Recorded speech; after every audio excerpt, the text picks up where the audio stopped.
Good evening and welcome to the Business Day. I'm Herman Green. Kingston Wharves is investing $100 million to retrofit the Newport West area with a more efficient drainage system. This on the back of recent flood events, which caused major damage to its operations in the area. Minister with our portfolio in the Ministry of Economic Growth and Job Creation, Daryl Vaz, made the announcement this morning.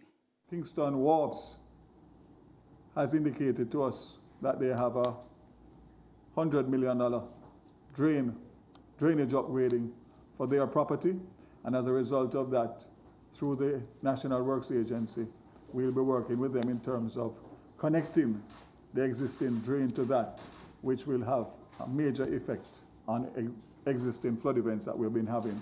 But more than that, the National Works Agency is conducting a complete drainage plan for the total area, which includes Kingston and the surrounding areas. In the meantime, Mr. Vaz addressed the long-standing issue of who will assume ownership for the roads within the port area. That has plagued the port and the surrounding areas is that no government entity has taken legal responsibility for the area. We will be moving a resolution at our council meeting to assume responsibility for the road network in this area, which is satisfying the legal aspect of it. And then we will begin to work closely with the Shipping Association of Jamaica, the Port Authority, Kingston Wharves, the NAA, the government, in terms of funding the rehabilitation of these roads.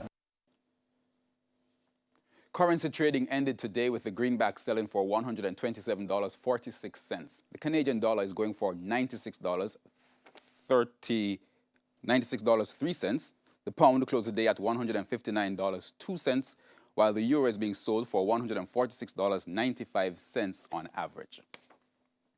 Oil prices traded lower today. Oil for delivery in January went down by 1 cent to settle at $53.08 a barrel.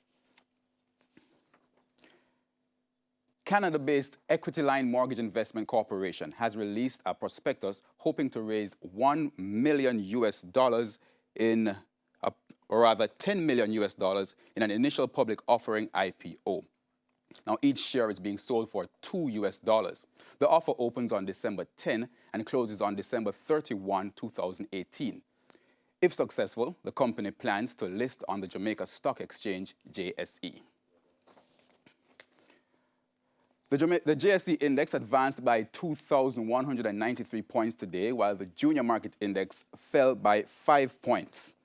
Among the winners were AMG Packaging and Paper, Berita Investments, Carib Cement, Elite Diagnostic, General Accident Insurance, Indies Pharma, and Jamaica Broilers. On the losing side were Derrimon Trading, Jamaica Stock Exchange, Kingston Wharves, Lasco Financial, Mayberry Investments, Sagicor Group, and Victoria Mutual Investments. And that's the Business Day. I'm Herman Green. Good evening.